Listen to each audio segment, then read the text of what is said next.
Hey everybody, so Cthulhu showed up, and I don't mean in-game, right? I don't mean that they had an encounter against Cthulhu. I mean Cthulhu ripped his slimy ass through a portal and sat down at the table, and everyone went crazy, and he kind of just showed up and was like, hey, I don't have any dice, can I borrow some? And, everyone was too busy ripping their eyeballs out to really answer, so he just felt really awkward, grabbed some chicks and went home. Chips? I meant to say chips. Grabbed some chips and went home. Why not both? True, why not both? Welcome to the Sessions Canceled podcast, everybody. It is me, your boy, Isaiah. I'm actually only here with the other boy, Matt, today. Yeah. And today is going to be a shorter episode. We are, it's holiday week, and we wanted to get an episode out, and the scheduling was kind of fucked because Matt caught the vid and was dying. Yeah, so, half my job caught the vid. It was a fun time. Yeah. So today is going to be one of our famous sort of stream of consciousness, first thing that came to your mind. I still like you and me being, was it Triple C in the morning? On topic for like 30 seconds. Yeah. Yeah. Josh fucking hates best short we have, baby. Let's go. Oh my god. We just gotta start this off like a Vsauce thing. You're like, what? Dice, and you're like, doo-doo, have the music play in the background. Talk about random fucking tabletop thing. No, God, now I'm just like dice, and it's the fucking oh god, is the X-Files the Where did they come from? They're little polyhedral, holding mathematical equations to the universe. But what else do they Egypt, do? Apparently, is like where Egypt. I think the first recorded D20 was from. Yeah, See, that's what I mean, Matt. People in Egypt were fucking massive brained, and we're just too dumb to get it. Yeah. We were talking about how the Egyptians did the pyramids and all that right before. But they were so smart, they'd be around, idiot. They are, you fucking dunce. No, I meant the people, not the pyramids. They are, you fucking dunce. Oh, yeah, mummies. I meant the Egyptian people who are still alive today. Oh, no. All right. Wait, no, I meant like the people who were living in that time. Not mummified. So you, because they had an understanding of complex math, automatically they just become immortal. Is that what you're saying? They don't understand like the power of necromancy lich them. They could have survived all these years, but they were not so smart now, are they? Okay. Now they're just lying buried in the sand somewhere. Okay. Waiting for Indiana Jones to find them. Yeah, okay.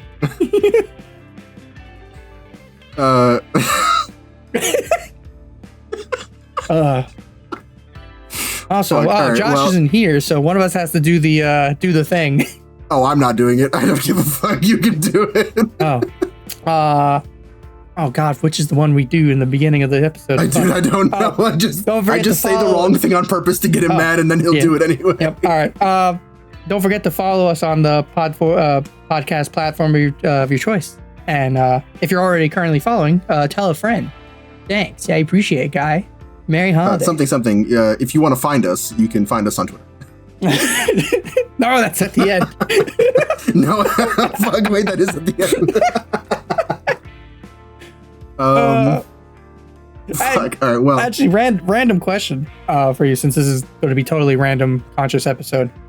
Have you ever played in like a holiday or Christmas one shot before? No, I don't think I've done. We've done holiday sessions in a campaign that I've been in. We did a Halloween one for my first campaign, which, despite everything I've said about that campaign, that actually was a pretty cool session to just like see the little kids in costumes doing Halloween shit. Yeah. I actually really liked that. And we met this super intimidating executioner dude. He was like the second in command of this massive castle. And he was pretty much, despite us being level 13, the GM was not too subtle, being like, if you pick a fight, he will fuck you up. And you're like, oh yeah, let's go. Oh yeah, brother, just like everything in this game. And then to see that character being just kind of like a goofy goober, handing treats to kids, you're like, oh, that's kind of cool. Nice. Yeah, no, I actually that'd be really funny to bring back our goblins and kobolds and do a fucking, Christmas holiday stream with fucking what's his name, the goober streamer wizard man. Oh crap! Oh yeah, crap. If I can update the other two, because I actually have the magazines where they did, White Plume Mountain 2 and White Plume Mountain 3, Revenge of Caraptus or whatever. But they end up being like mostly like outside the dungeon adventures, and then the ending is the weird like funhouse dungeon, like updated. And I'm like, I would rather just do like just the dungeons.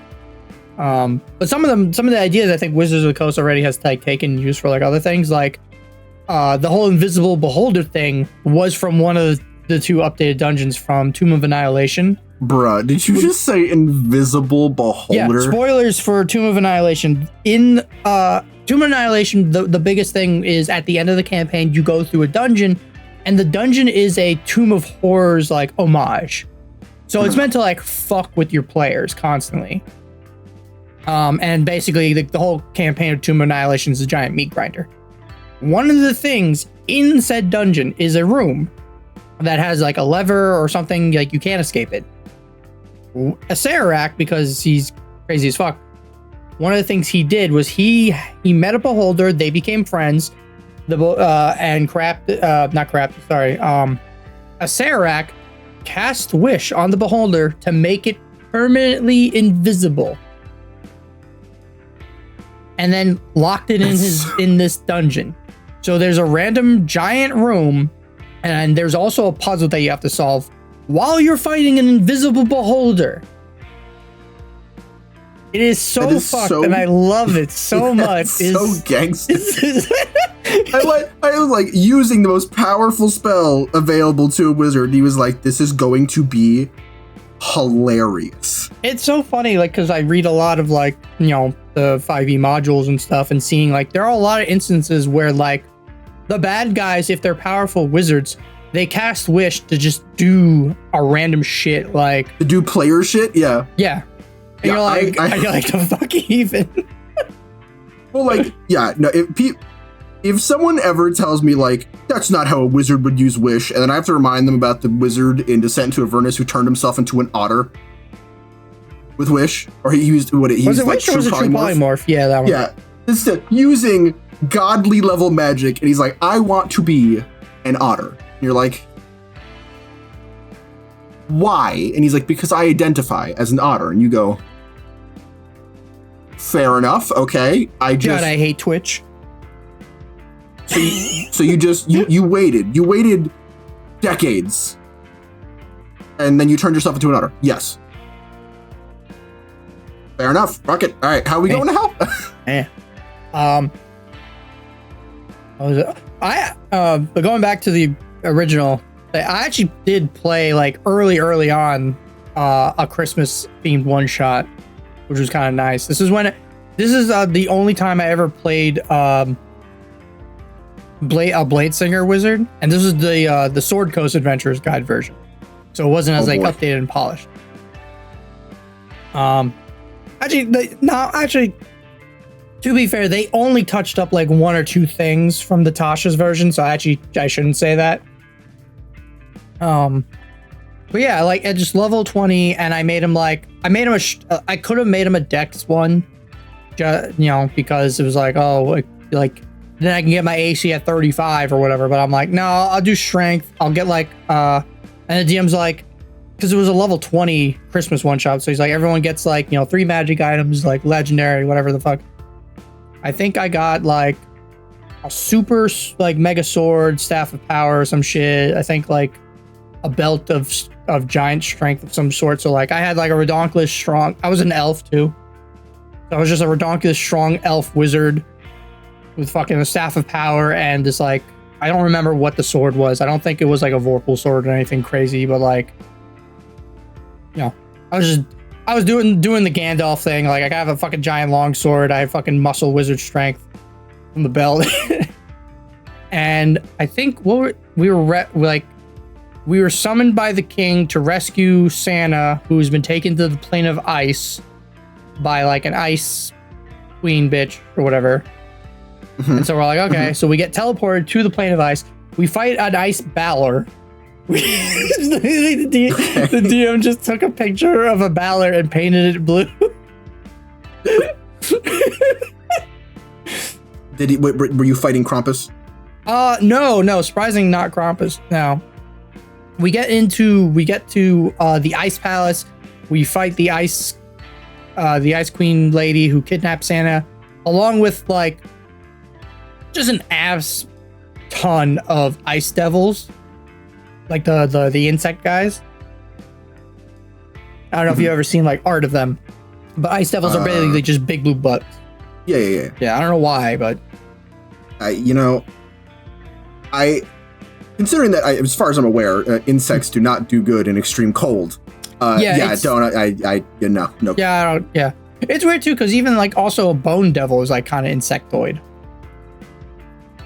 Are they? I just thought they were more although I get, like, I see what you're saying, because they have like a carapace. Yeah, I see what you're saying. Oh, they do have bud wings, don't they? Yeah.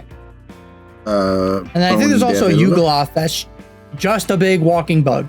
And yes, like, the bug man. Yeah, and you're like, yeah, they do. They have like dragonfly wings. What the hell? Yeah, I love fucking bone devils. They're like one of my favorite devils. But oh, they also have scorpion tails. Yeah. Oh my god! I feel like it's been so long since I've seen these guys full art that I'm like, what am I looking at right now? Yeah, these are sick. I told you guys about the in the 3-year game. I mentioned on podcast too. Like my players fought like 3 of these, and it almost killed our barbarian just because of the stinger attack. Does a fuck ton of poison damage, which is like, you're like, oh, at high levels, shouldn't everybody be resistant to poison damage? And it's like, yeah, no, it's a lot of poison damage, like a lot. Okay, so a few things. 3 of those. A few things over the course of you just talking about this. Mm-hmm. The first thing is I'm really sad that your GM didn't make the fucking the Baylor blue and then put a red Santa hat on him the way that you did with Snarla, because that would have been hilarious.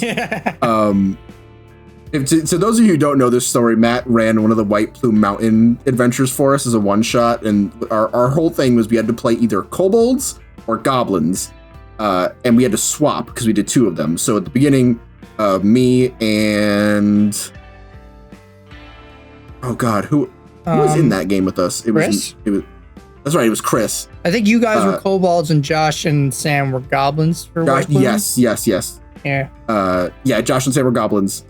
There's a bit where you go into a room and there's this werewolf wizard lady and her husband, and when we broke into the room, the way that Matt described the werewolf, the female werewolf pulling out a book and then putting a star-speckled hat on, had us in tears because we were like, there's no way, ain't no way. Because in the book, it literally says like, yeah, a werewolf wizard lady named Star. I'm like, wizard? And like, it has like her whole spell list and everything. And I'm like, in my head, I'm like, how the fuck do I tell them that? Like, how do I show them that this is a wizard?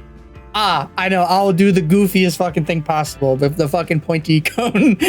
Pointy star-speckled cone, yeah. The fucking Disney magic. The only thing that made it funnier is when we were fighting her and her husband came in and he yelled out her name, which is Snarla. We were like, no, surely not. Surely this is Matt fucking with us. Fun fact, it was not. Oh, actually officially in the book. Yeah. The second thing is I watched that, the second thing I wanted to bring up in terms of your story, I was watching someone be like, there's no way to do super speed in movies that's cool. And then I just thought back to the fucking Shin Kamen Rider movie where one of the villains is like bee themed and her whole thing is super speed, and she has these like, when she like starts the fight, she sprouts these like etheric like hornet wings. Okay. And they just have this, it's a really cool effect that they managed to pull off, and the way that the music kicks in, and the whole fight is really, really uncanny valley, because it's showing what 2 human beings running at super speed would look like to a normal person's eyes, and they're just fucking zip zap zooping all over the map. And you're like, this is actually kind of sick. Yeah, just a random thought. And then what was the third one I was thinking? Damn it. Crap. Oh no. Oh, yeah. So one thing I wanted to bring up was the boss fight I just finished. The second to last big boss fight for my campaign. We'll get into that in a little bit. Oh yeah, man. I forgot to make Cthulhu resistant or immune to poison. Just forgot. So the pet creature for Paladin's character, the Death Hawk thing, bird dragon thing, yeah, as I gave it like bits of a wyvern stat block. So the fact that it just kept stinging Cthulhu and he just ow, stop it, it hurts, stop. And I was like, oh, I forgot that this was like an effective means of attacking. I probably should have made him immune to this. Oops. It's fine though. It's funny. Most creatures at high level 60 feet into a mountain. Oh shit. Okay. Very funny. You were saying, my bad. No, I was about to say I'm surprised because most monsters like high CR wise they just give them like immunity to poison. Like instead of just being resistant, most of them are just immune to poison, and then the poison condition because like, oh, you're fighting a dragon and he got poisoned. Man, that sucks. What a terrible fight now. It's like, okay, let's just make them all immune. Fuck it. Yeah. Well, so that was the weird thing is that they boss is dead now, so I can spoil it. I used a Tromokratis from Theros as the base. Yeah. And I mixed in some stuff from these like standard Kraken and a little bit of an Aboleth was like the three things I used. Yeah. Just none of those things have resistance or immunity to poison. I was fascinated. I'm very surprised by that. I guess because they have legendary resistance to avoid being poisoned, but like still, that's weird. They're also ocean guys. Like you'd think like they're gonna eat some kind of like deadly fish at some point. Like the hell. Yeah, let's see. Tromokratis. So it resistant to cold, lightning, and thunder. Immune to fire, bludgeoning, piercing, and slashing from non-magical attacks. Immune to charmed, frightened, paralyzed, and restrained. Oh shit. Kraken. We'll do the. Damn, people hate on water campaigns, but probably play more of them. You can actually use poison damage for once. Yes, true. Damage immunities. Lightning, bludgeoning, piercing, and slashing for non-magical. That's it? Yeah. Huh. Then frightened and paralyzed. What the hell? You can... Nah, bro. The fact that you can use restraining strike on this thing successfully is insane to me, but okay. And then the Aboleth. Yeah. Yep. Aboleth has no resistance or immunity. Wow. I'm surprised with cold with that one, but... Or psychic at least, because they're psychic? like because they're like eldritch like abominations that used to rule. It's funny, their lore is literally like they were living on the plane of water, they seeped into the earth or Toral, whatever the fuck, like millions of years ago, ruled a society, were defeated, and now just hide in dungeons and under the ocean, waiting for their time to strike. Oh yeah, because there's only like a few dozen of them left, right? Something like that, yeah. Yeah. That is kind of like the fact that they don't come from the astral air, like astral sea or whatever. They're from the plane of water was always kind of strange to me. Considering that they kind of weren't they the ones who originally like took control of the mind flayers? I don't know. I don't remember that. I don't think so. I don't think there's a connection with it. Maybe there is, and I just forgot or don't know it. Mostly when it comes to like mind flayers, they're kind of like their own thing, and they have like branching out like creatures. Like you have the whole Githyanki, Githzerai race being, spawned from them. Basically, like they were some sort of space elves after millennia of being enslaved and mind flayer-ified, became their own thing. Same with the Duragar after fucking centuries of being mind flayer-ified. Became their own thing. Deep gnomes, same thing. What else? There's a couple other races where their main thing was, and then the mind flayers enslaved them for eons. And it's like, okay, and it just warped them. What are they called? Oh, Kuatoa, maybe. The Kuatoa, my favorite baby boys. Yes. Yeah. Oh, my players just they didn't fight them, but my players just met some, and a couple. This was a while ago. They went through like because in the Strixhaven game I'm running, every time they do downtime, they're like one of the campuses of Strixhaven is basically just this giant desert plain place built into like a giant crevice where like a bunch of buildings and like the school teaching buildings and stuff are, and you can go like dungeon diving and exploring. So I made like a whole mechanic so they can do that, and they can go dungeon diving, explore, and find some treasure. They might be able to find dungeons. And they found a dungeon where a student was studying, like, basically trying to harness the power of the Kuo-toa's, like, weird god-creating magic.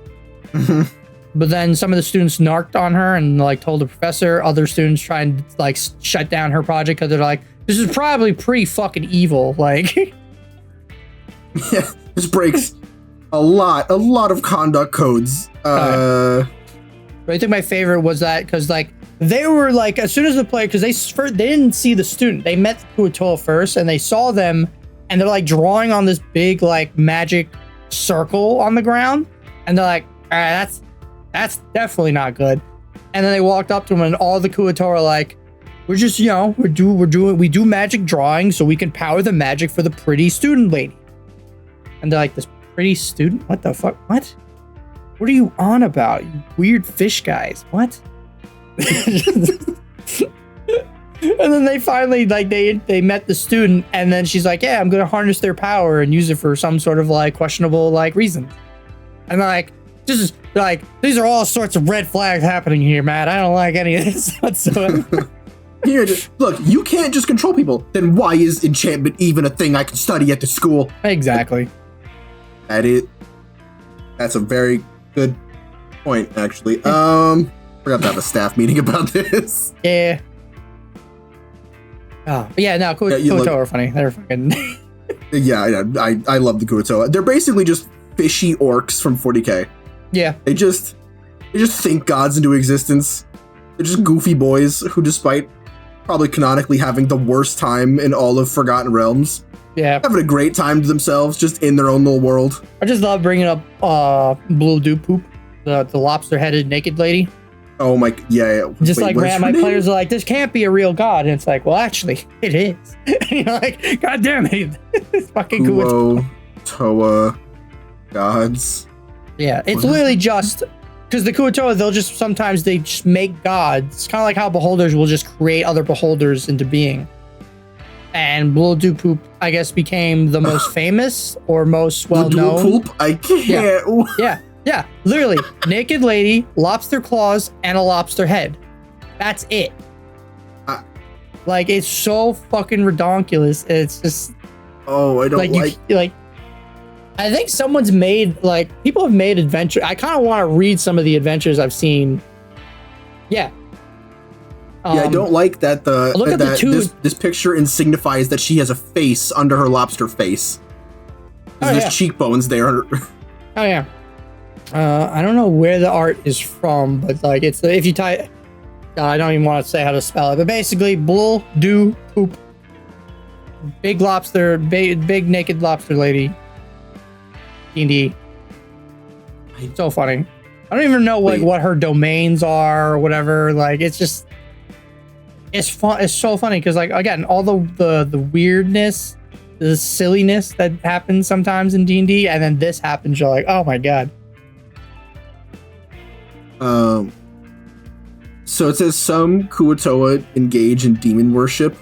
Mm. Wait, what is the name they had for Demogorgon? I just saw it. It had me in Yeah, the Li Mu Gugun. And they refer to Baal as Bual. Bual.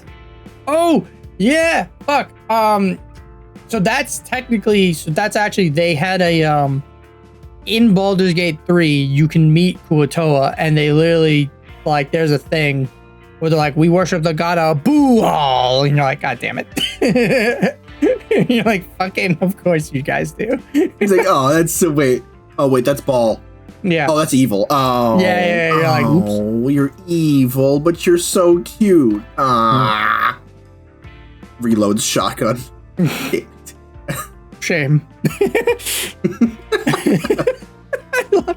I love Hot Fuzz. It's such a good fucking movie. You know what's funny? I know I've seen Hot Fuzz before.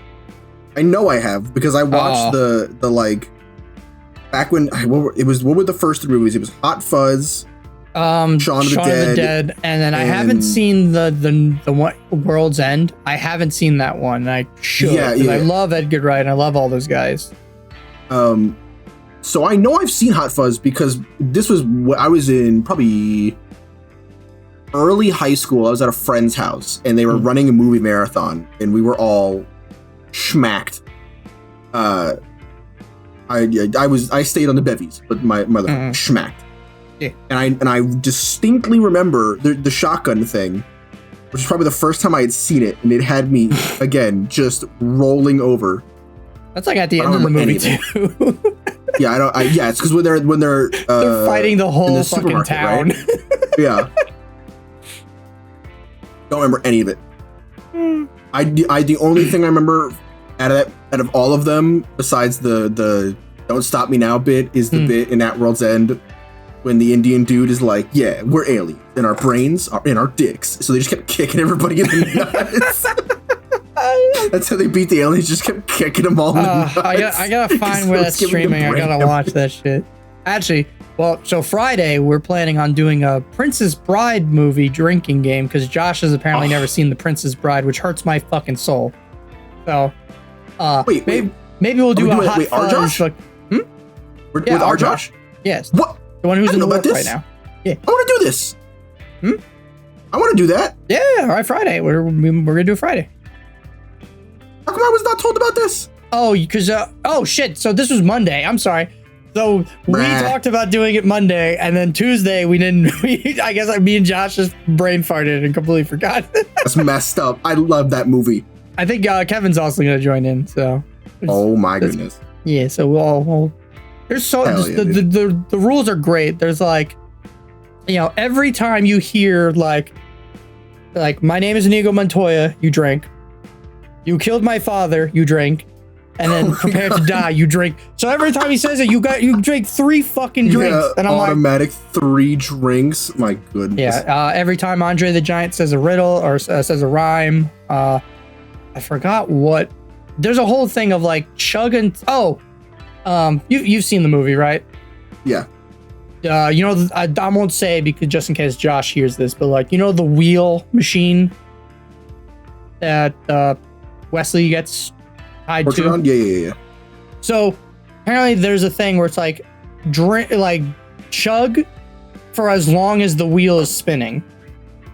I'm like, me knowing the movie, I'm like, that shit goes on for like a whole minute or 2. Fuck. That's gonna suck. That is a massive. Yeah, no, I'm very excited. I want to do this now. Hell yeah. We'll do it Friday. God, where were we? We were on Kuatoa. Kuatoa, yeah. I don't know, anything else on Kuatoa you want to talk about? No, I love them. I love them so much. Yeah, they're just great. I got nothing else. They're great. So Matt, I finished my second to last boss fight last week. Nice. Yeah, we were actually, I think that's where we were originally talking about. Yeah. So they fought Cthulhu or a Cthulhu-like thing. Yes. I had them fight like a giant, and when I say giant, I made it like great worm sized. Nice. Which was hilarious. Because I'd taken the picture and it shows like a person next to it for the size comparison, and I took that picture and I shrunk the human down. Yeah. It was great because they were like, "What is that by its foot?" Oh, that's a dude. Like, oh, that's us. Like, yes, that is you. I think it went pretty well, if I do say so myself. The one thing that I recognize as potentially a bit of an issue is that because Moon, the player who plays like the Witcher character, this boss only came about because I put a little portal, like a small temporal rift behind a previous boss fight's like arena, and if they went searching for it, they could find it. And I was wondering what the players would do, and she stuck her arm in it. Nice. And then she got like it like branded her, so to speak, so it like you could see this pattern of like tentacles sort of writhing around her arm, and that turned her into like a radar for any spooky shit going on. That's cool. Yeah. So like Cthulhu is wont to do with young ladies, is turn them into priestesses of Cthulhu. I was like, well, this is a perfect time to perpetuate this stereotype. So it like had her kind of cupped in its hands, like it made like a cage out of its hand, and she was kind of stuck there for the whole fight. And I was like, ugh. Oh, that sucks. Yeah. Was it just like she failed a saving throw, or like? Well, so at first, when they went to like the upside down, basically, right? Yeah. She was separated from the group, being like mind melded with Cthulhu, like it had like its finger on her forehead and was like downloading data. Okay. So the players did the funniest thing ever, and they took a short rest while characters being actively brainwashed. Yo, what the fuck? And to be fair, they went through 2 grueling rounds of a hell level combat. I pulled no punches on them. So like, I know, but still, like, what the fuck? I don't blame them, because I absolutely would have done it too. Like, they maybe could have won if they hadn't rested, but several characters would have died straight up. Yeah. You could have done several characters. You could have done the critical role thing and like given them a short rest without having them wait an hour, but like they take a point of exhaustion or some shit. Like, I thought about that. I did. The only reason why I didn't recommend it, go for it, is because this combat was gonna have lingering injuries, and the way that I'm doing those is that the players can choose to take them and not go down, right? But if they fail on a saving throw, and the DC is whatever damage it took to knock them down, as you can imagine, that gets a little crazy. Yeah. They automatically take a point of exhaustion. Okay. No matter what. And you'd still do 6 exhaustion, or are you doing 10 now?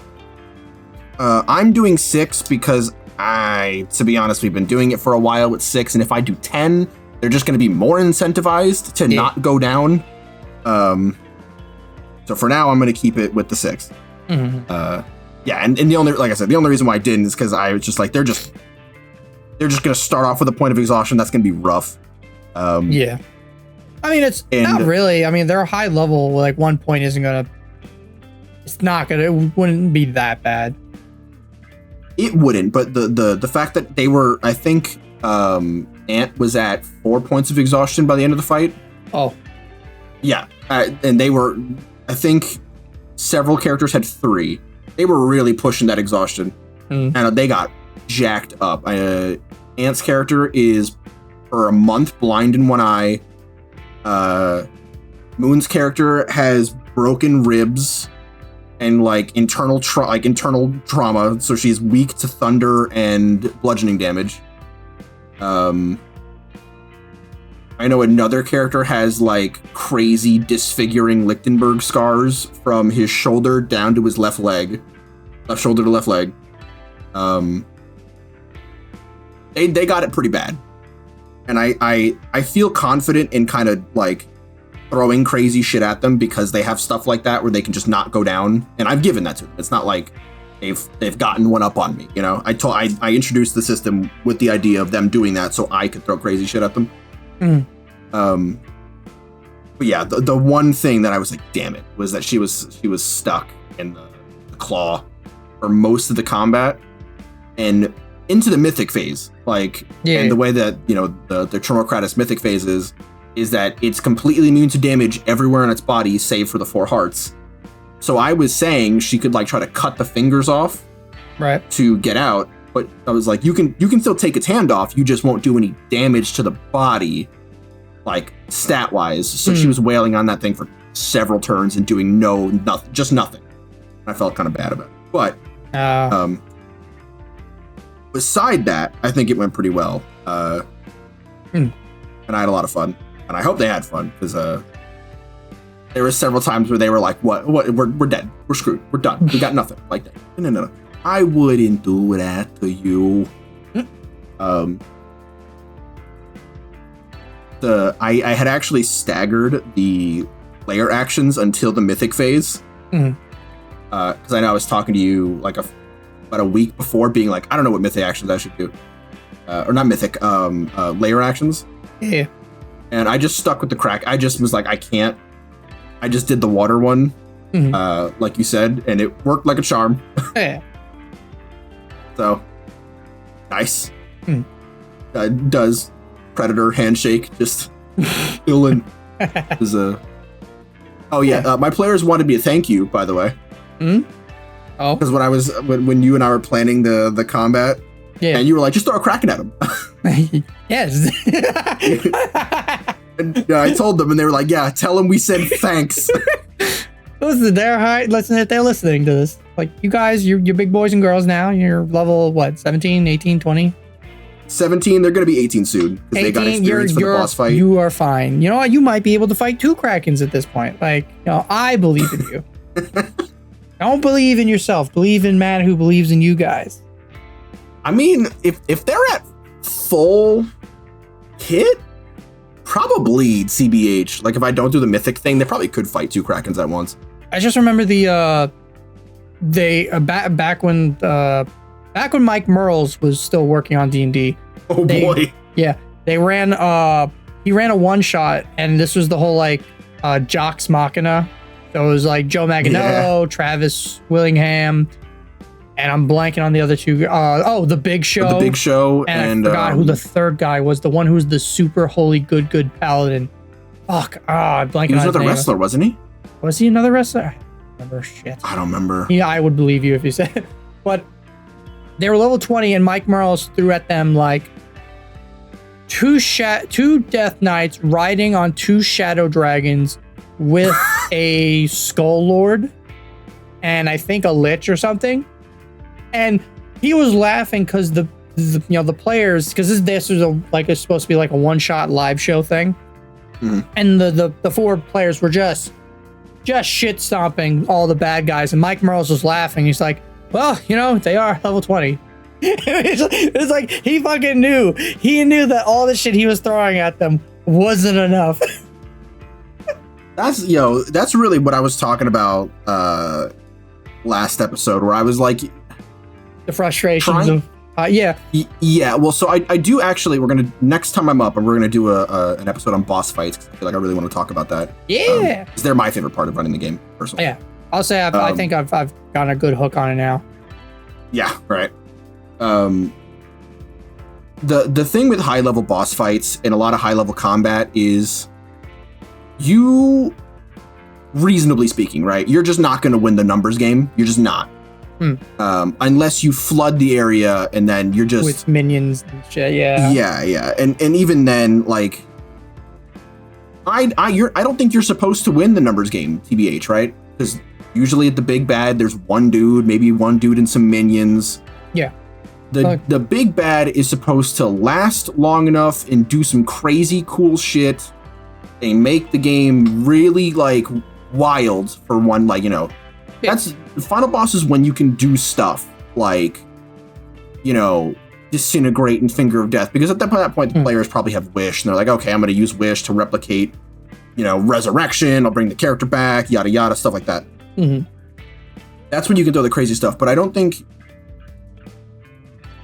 think that the name of the game when it comes to this kind of stuff is, as long as it's something they either haven't seen before, or something that is just the wow factor, right? Like, yeah.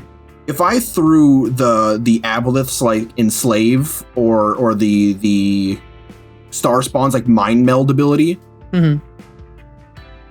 even though that's like a lower level CR ability, that's going to make them be like, oh crap, you know what I mean? Like, it's not just going to be punch the big bag of HP.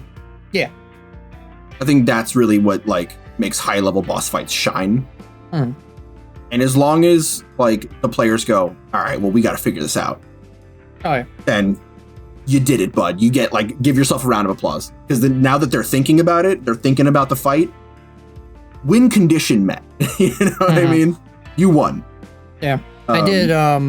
Actually, I think, I don't know if I told you and Josh, I did the devil boss fight, the duelist guy. Actually, it was last week. Duelist guy. Yeah, I don't remember. He's a fiend? Yeah, he's a devil. So one of my players, his whole his whole backstory is that his warlock patron. Now this is the Alice in Wonderland, like, you know, meme character. So his patron is the cat, but like I you know, he's like, the cat's like, listen, I'm basically kind of like almost like in his oh my god, almost like an imaginary friend type of deal. Where the cat can like disappear and reappear whenever only the character can see this cat character. And the cat's whole thing is like, listen, you know, I lost my memories. I need to get them back. And so apparently there's a connection with like an evil arch like hag that is now after the cat and now after the player. So the hag sent this like devil guy who apparently knew the cat, like, you know, backstory wise. And so the player's like, oh, this is, I don't know what you did in the past, but this is fucked.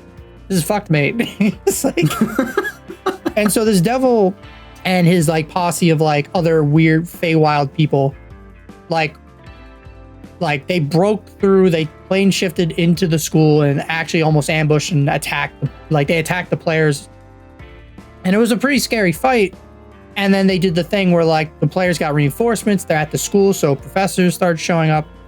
And so this devil, like, and his whole thing is like a, you know, like a weird, like, fuck. I'll show you the art. I used the MCDM creature art for it, but it is like all covered in like mouths and teeth. But his whole thing is it uses like a dueling sword, and apparently the cat was like some sort of duelist or something in the past. So this devil's like, listen, I'm gonna beat the shit out of you. I'm gonna prove that I'm the superior duelist, and then I'm gonna cut your skin off and wear it as a coat. And the player's like, what? Whoa, wait a minute. I have no involvement in any of this. He's like, wait, pause. We can talk about this, right? And the guy just pulls the sword out. Like, so it's been a while, and the players doing one of these dungeon crawls, they accidentally fell into the Feywild. And they're like, oh, this is bad. And they're like, you know, what worse can happen? They're in the devil guy's house, like his hideout. Yeah. And they're like, oh. So they had to go through his hideout, which was like a little mini dungeon. Had to fight a couple shambling mounds, animated chains, deal with some devil curse Feywild nonsense. Like, apparently there is like precedent of like Feywild things getting tainted by like devils. Like apparently there's I forgot what they're called, like Forleans or something, that are basically satyrs that just get possessed or get basically their you know, mommy was a satyr and daddy was Satan. You know, like, okay. Oh. And they're basically just Satans. They're Satan. Sorry, they're basically satyrs that have like fire powers and magic and shit. What are they? Are they still considered Fey or are they fiends? I think they're now fiends. Yeah, they're crazy. They're not that strong to like CR3, but like they have like decent spells. They have pretty good range for like fire. I didn't use them. I just looked up lore recently about them. But the biggest thing is that they can cast heal, and they're only like a CR like 2 or 3 creatures. So like, it's like, why do you need this? Now it's like, man, those would be really fun minions to like throw out at a boss fight and just like, oh hey boss, you're looking a little low there. Heal. That would be hilarious. But I like. Just every time one shows up, your players can like collectively have an aneurysm. Oh yeah. What the fuck? Where are you coming from? But yeah, the players they went through the dungeon. They basically had a big boss fight with him, and then he had 4 different like they're like kind of Feywild like individuals who got lost in the Feywild and now are basically just kind of like enslaved to this dude. Like one of them's like a furball warlock guy. Another's just like a paladin of the Unseelie court. Another's just a pyromaniac sorcerer girl. And the last guy is basically an orc ranger, but his stat block is a rogue, so it's like very confusing.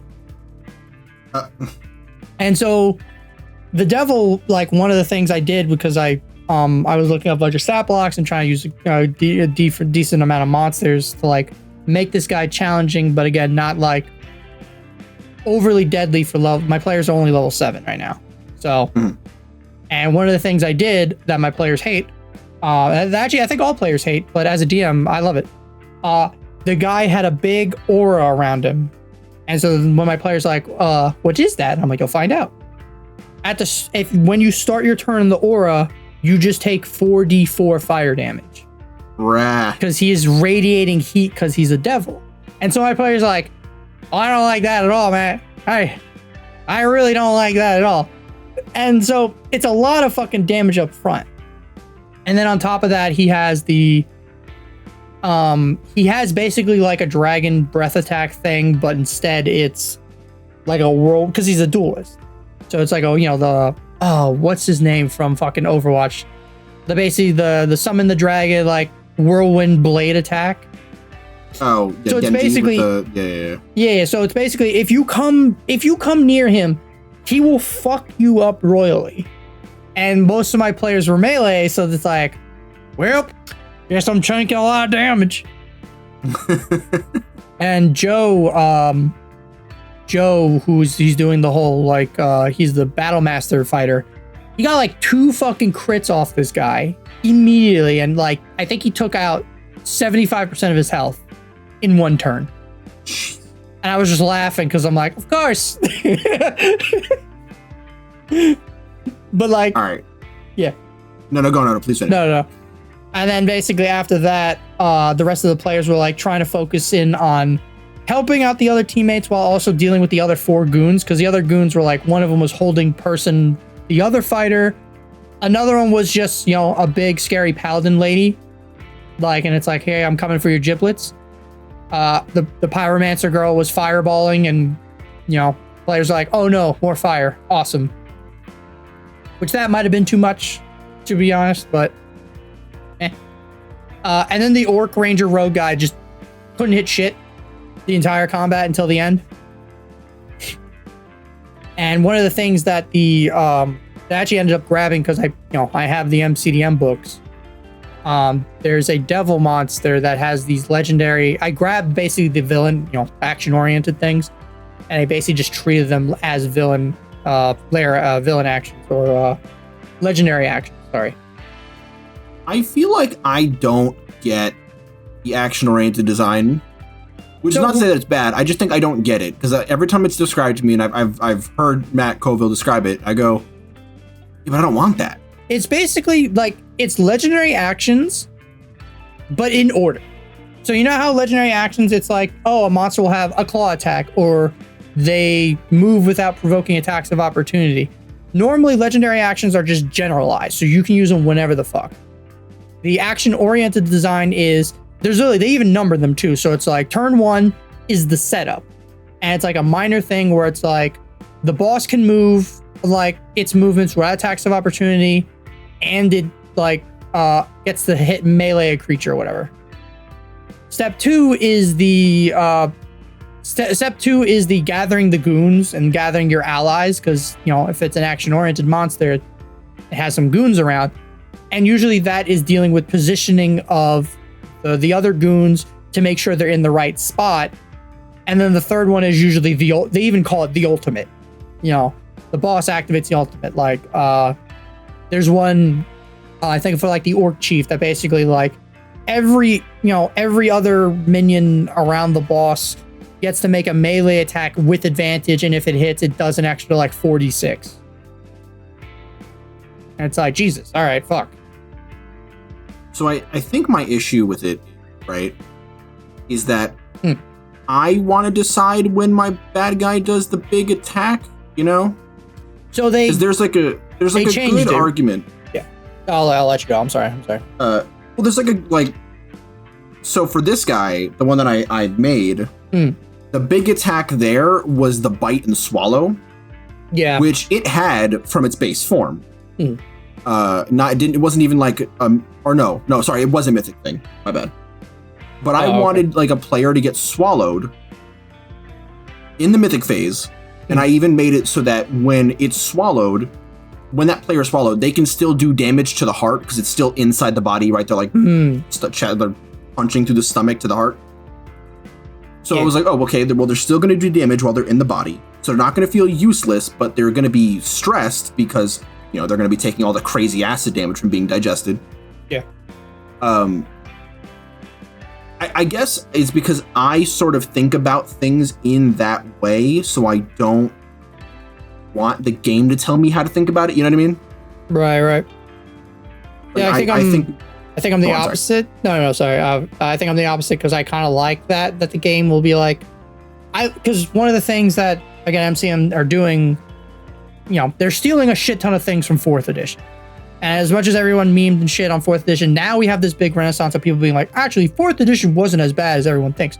It's like, all right, you fucking hipsters, great, Yeah, 4th edition had some good things. Like one of the things I like when I flip through a 4th edition book is they have every monster has a little thing that says tactics. And it's like, hey, this is how the monsters run. This is how to get the best, like, optimized combat for this monster. You don't have to listen to it. It doesn't say like this is like the blueprint of what you should do. It's just like monster tactics. It's like, a displacer beast likes to ambush and, move around, blah, blah, blah, blah. And there you go. That's it. So I like it that MCM are kind of doing that where they'll have like a little monster tactics page. But then on top of that, they'll have like the action oriented thing is instead of just having a legendary action that it's like, all right, it does a claw attack or it moves without speed. It's a little stronger than that. And the reason it's stronger is because you're supposed to do them in order because it's supposed to feel also like very, the whole like cinematic thing. It's very like, it makes the combat feel more interesting and entertaining. If it's like, instead of the boss, it's like, all right, now the dragon does a claw attack. And you're like, all right, that's it. Or the MCM thing where it's like, the dragon slams the fucking ground and, columns of fucking ice shoot out of the ground. And you're like, that's not, does it do anything? It's like, not yet. And it's like, what do you mean not yet? So now you have the players like on their toes. Maybe maybe that's it. It's maybe I think something or one of the few things that I'm like not super like hype about is it's cinematic, but it's only one kind of cinematic. You know what I mean? Like it is because it's supposed to be like the fighting Thanos thing at the end. Oh yeah. But I like when sometimes you don't follow that specific formula. Like I personally, I'm a fan of when the big boss does its Omega attack at the start of the fight, and now the players are like, they're almost certainly not down or like done, but maybe several characters went down, so now they're using their spell slots to bring themselves back up and sort of keep pace with the bad guy. Yeah. That's and how normal. No, sorry. Well, because then what you do, right, is you do enough damage to them to warrant them using their big spells to heal and not just waiting for a player to go down to heal them,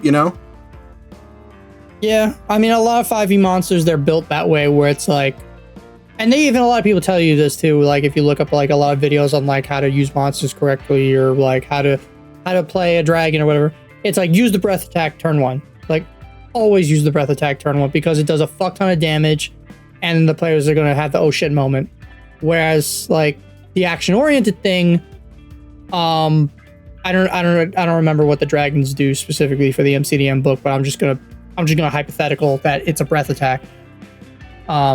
Let's say turn 1 is like, the action oriented design is like turn 1 is the dragon gets to move, a dragon flies into the air and it does like one claw attack against the person. So it's like, okay, it does 2 things. The next step is some sort of like, setup. So it's like the dragon like radiates cold. I'm just using ice dragon for whatever reason. The dragon radiates cold on the ground. So a bunch of these ice spikes make basically like almost like a wall behind the players, boxing them in.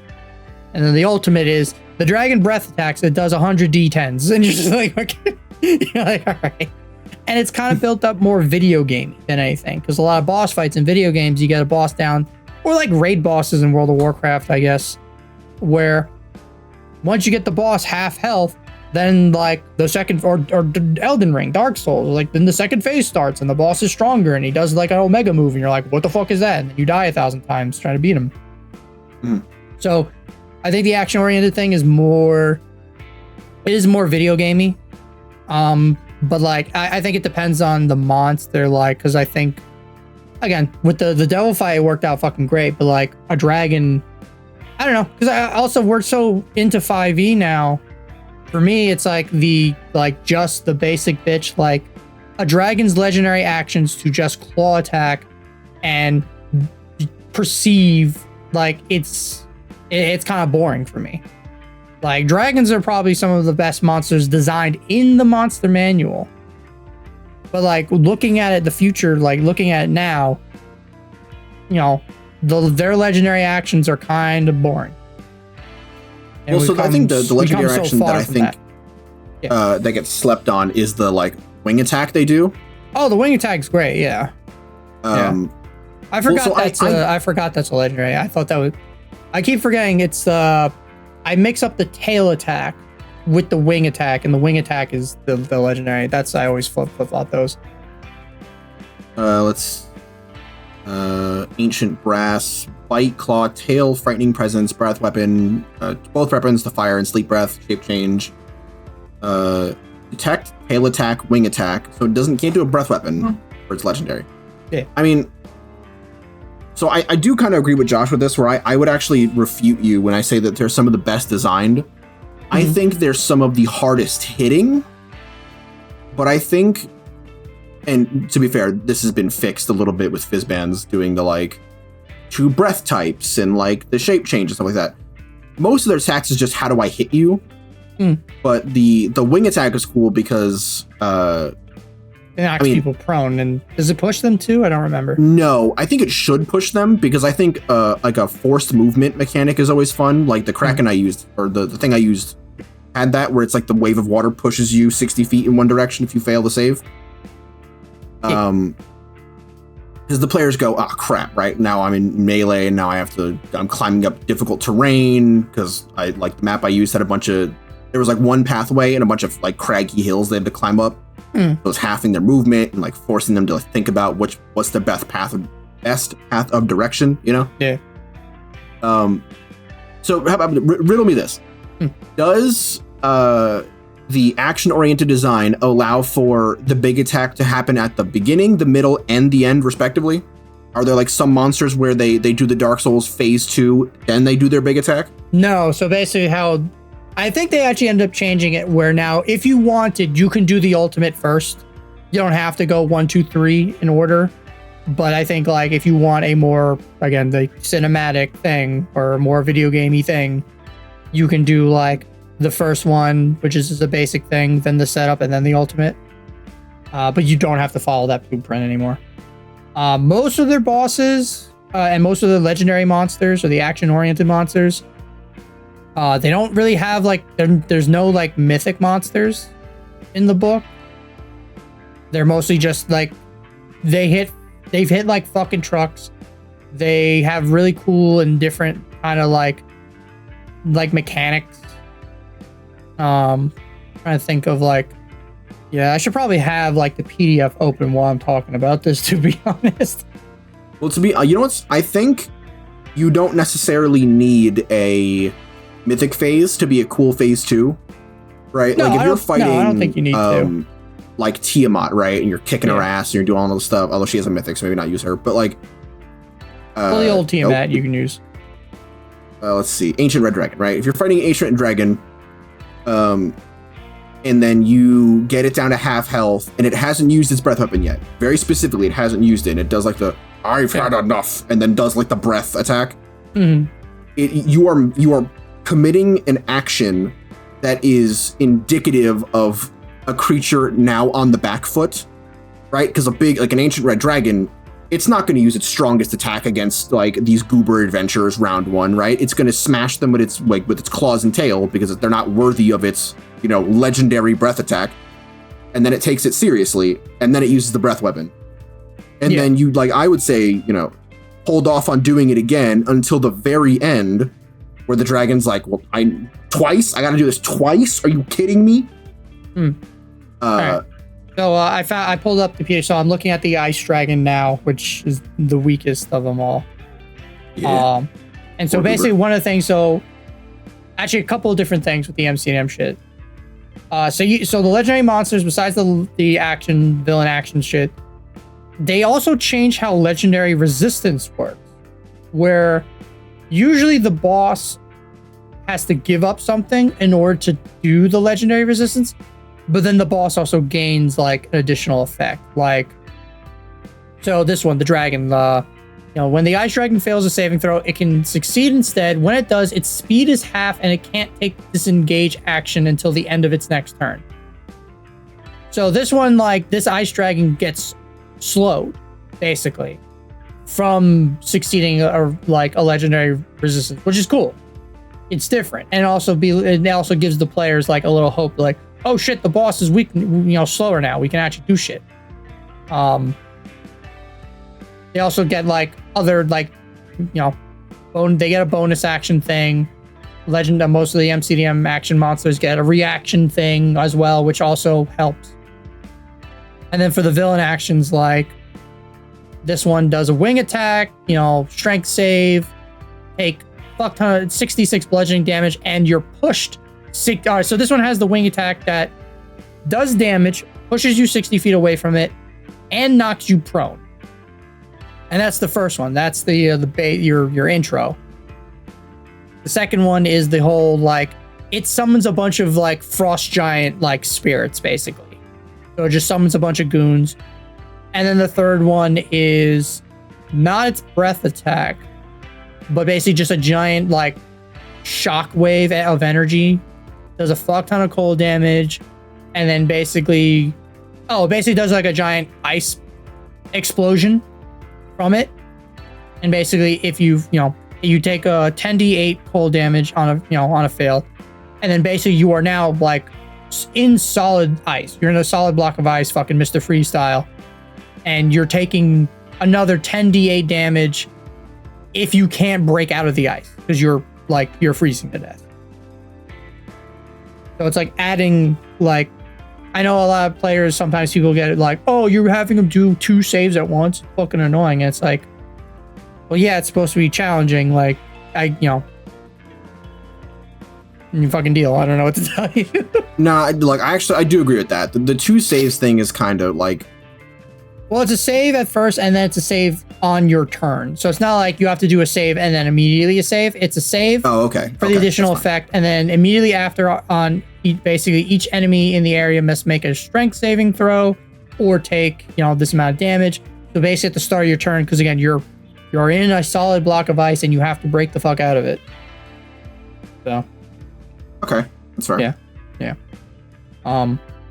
Yeah, again, that's just me, and I know now too. One of my big issues with Wizards of the Coast is they're getting rid of legendary actions, and they're just giving monsters extra reactions. One of the things people were complaining about was the Vecna dossier that came out. Oh, I hated that thing. The adventure's not bad, but the Vecna snap block is not a fucking he's not a lich. I know Josh gets mad at me when I talked about this, but he's not a lich. He's a fucking level 20 shadow rogue guy. He has a fucking dagger. No, I agree. I do agree with you. I cannot stand the Vecna boss stat block. Because moreover, right? Because yes, I agree. He does weird roguish shit. The thing I don't like is that it's just not a fun stat block. It's just he does a lot everything of about it just seemed annoying. Yeah, he teleports and then he stabs you and heals 45 hit points. And he's got this crazy passive damage. It's see, I don't mind the teleporty thing because again, I've done it with my players. The teleporting keeps players on their toes and it changes positioning of the map. What's the one thing a lot of people complain about 5e? There's no reason to fucking change positions on the map. I might as well just stay in this one spot the entire thing. And it's all right, dickhead. What if I fucking have the boss teleport 60 feet at the end of each of its round? Now I have to move on my turn. So fucking positioning is annoying. It's you're damned if you do, damned if you don't. Well, so my thing, right? If it just teleported, that's fine. The issue is that the Vecna you can do damage to him, right? He can walk up, stab you, teleport away, and then has infinite casts of lightning bolt. Yeah, that's kind of the thing that gets on my nerves. Is because oh no, go for it. It's not even that's hard to counter on a meta level. Eventually, that'll just get annoying for the players. Yeah, like I like his like evil counterspell effect that he gets, where it's like he can counterspell somebody and the person takes damage. Like that's pretty mean. That's good for like a super lich fight. And his one recharge ability, which is like the wave of like ghosts that he just shoots out at people. Like that's cool. Like otherwise, like nothing screams like the ultimate, like the first lich. Like he's just an undead rogue guy. And then I look at the Aceric stat block, and basically he is like the Aceric stat block is a beefed up lich stat block. And it's like, okay, like I think Aceric can cast Wish like twice. He did the Matt Mercer thing. He has more than one 9th level spell slot. It's like, that is, to be fair, one of the best parts about having an evil like spellcaster at the end. They just have more 9th level spells than the player. Yeah, exactly. And then gotta hold that. Like that's. But like Vecna can't do that. Like the fuck. Yeah,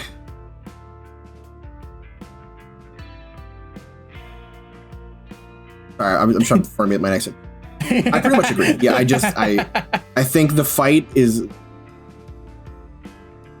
If he had a passive regen, right? If he like passively healed, like it can be a lot. Like passively heals 40 hit points a turn, right? Yeah, that's fine. But the like, he does it on an attack. Every attack he hits will heal him, and it's like so you can just get boned by the RNG. Like nah. Yeah, I'm looking at like he has the dagger. Yeah, target takes 2d8 necrotic damage.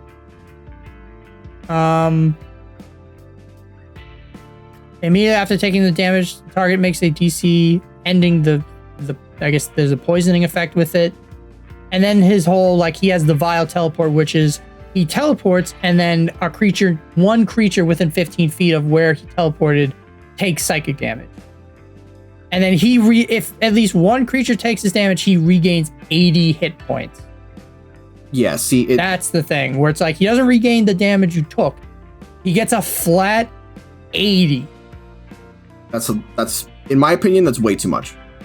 I would say give him like 500, 600 hit points and just call it a day and give him like a 20 to 40 hit point regen. Because like, I guess the idea that they're trying to make is like, well, technically you can kill him in one round. And it's like, yeah, but you no can. one wants that. Nobody wants that. B, the last thing people want is a long drawn out war of attrition. That's not what you want. This is okay.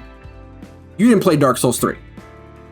But there's a boss at the very, very end of Dark Souls 3. Is it the dragon riding guy? That's the only one I really know of. No, it's a dragon. It's called Midir. the one you can just one shot. No, not that one. Oh. It's at the end of the final DLC. Oh, DLC. So the main thing with Dark Souls boss fights, right, is that they are quick, they are visceral, and they're brutal. Yeah. They shouldn't last more than 5 minutes. Hell, personally, if they last 5 minutes, that's a quite long boss fight, in my opinion. You're supposed to go in, kill quick, and die quick, right?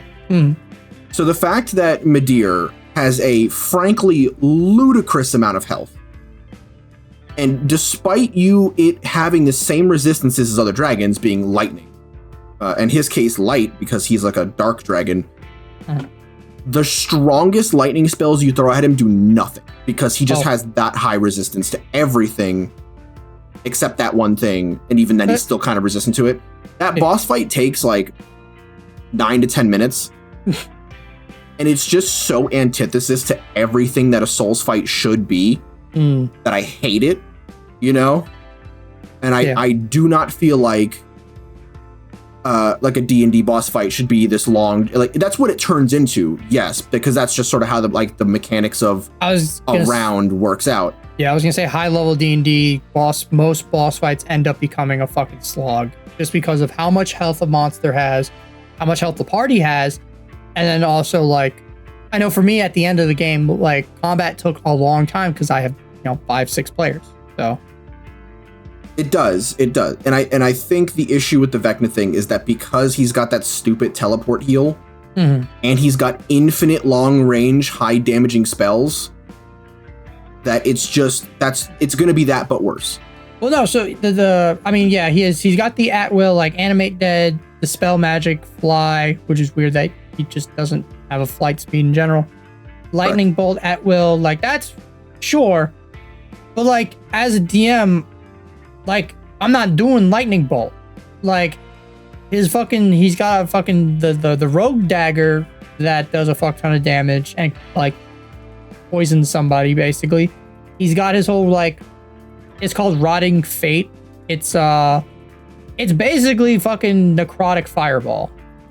Yeah, 8d8 plus 60 damage.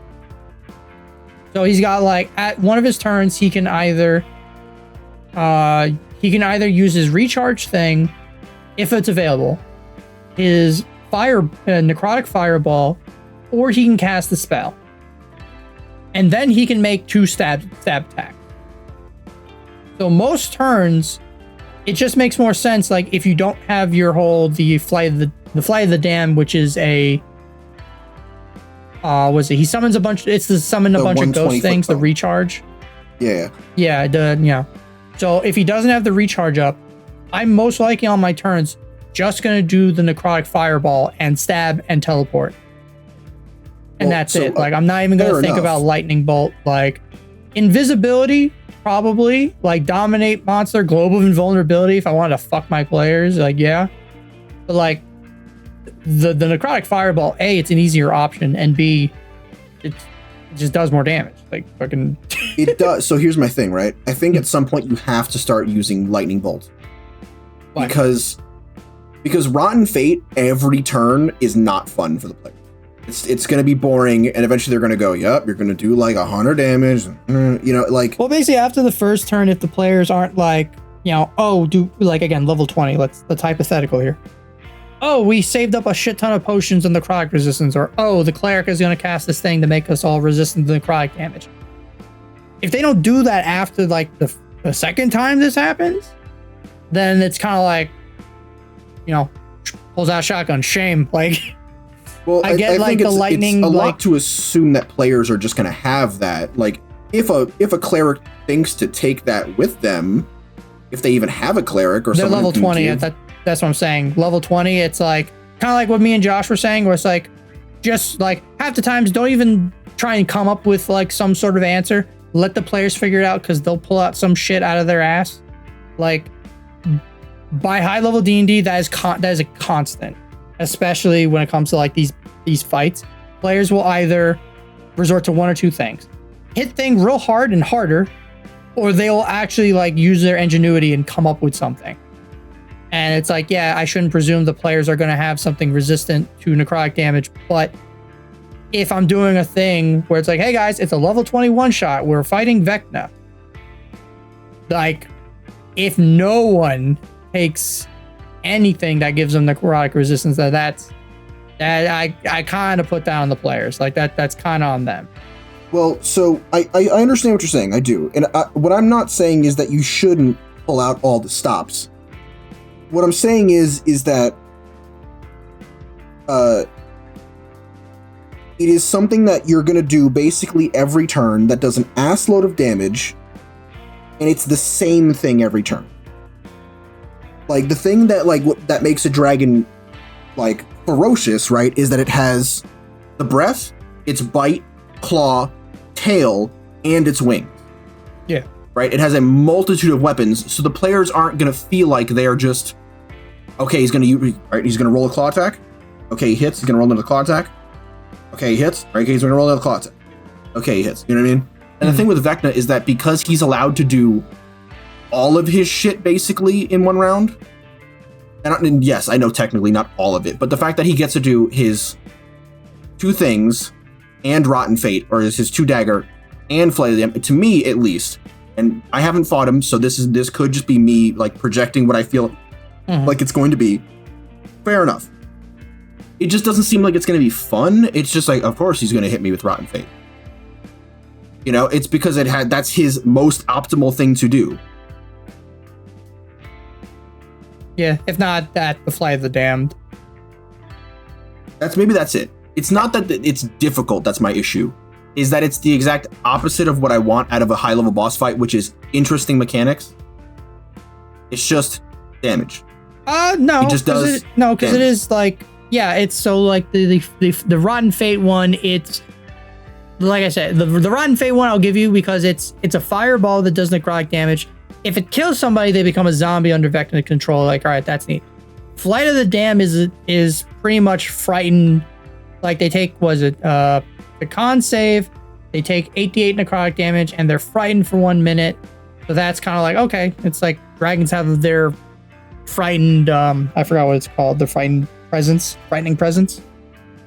Mm-hmm. You know, the stab dagger is different. Like, again, Vecna came later. As much as I don't like this stat block, like, it is way more interesting than a lot of other stat blocks that come out. It's just damage. It's damage, and then it's a lot of annoying things like frightened and stuff. And at high level play, you know, some people do that shit. They stack annoying things because it's like it's the only way to challenge players. Do I agree with that? Not all the time, but there are some fights where, like, you know, again, you're gonna fight Vecna. Sure, you know, yeah, why not pull out a thing that does necrotic damage and poisons you and gives you the frightened condition and paralyzes you, I guess. Well, I think, so I do still disagree, but I think that goes back to what I was saying before, right? Where I sort of don't believe that the point of high-level play is to challenge players. It's just to throw shit at them, you know? Like, if you, like, so if here's the thing, right? If, let's say the Vile Teleport didn't heal him, but it made areas within, you know, so much feet of him, like, darkness and difficult terrain. Oh, yeah. Like a Hunger Hadar thing. Yeah. So he can start spawning these, like, zones where he can see you, you can't see him, you can't target him with spells, but let's say he can only do 5 at a time, right? Okay. That way, you as the DM can't just make the whole stage blind so no one can cast spells, right? You put them in strategic locations where the players have to move out, so you're forcing the players to move, or they won't be able to cast spells, or most likely hit him. You can still give him his counterspell. You can still give him his Rotten Fate, and Flight of the Damned. But, like, you're adding something that's making the players think, and it's not just, I'm just going to do an ass load of damage, and he's just going to heal. Because that's not thinking. That's just, like... So here's the thing. The players are thinking, but they're thinking in terms of numbers, which I don't want.